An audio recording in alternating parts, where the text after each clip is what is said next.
Hello friends, welcome back to our YouTube channel Tech and Cryptos. Today in this video let's learn about how to send snaps to everyone at once on Snapchat. So let's get started.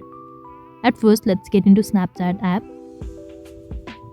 Now click on this chat icon over here, and if you scroll down we can see this plus icon. So let's tap on this and you can choose all the friends you want to send the snap to. You can choose everybody you want and simply click on create shortcode, and we need to choose an emoji. So let's choose any emoji over here and click on create shortcode.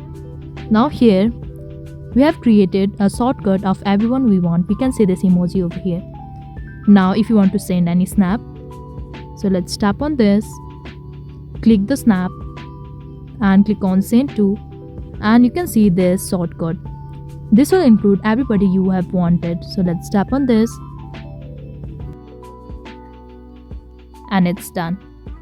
So this is all we need to do to send a snap to everyone at once on Snapchat. I hope you like the video. Please do like and subscribe. Thanks for watching.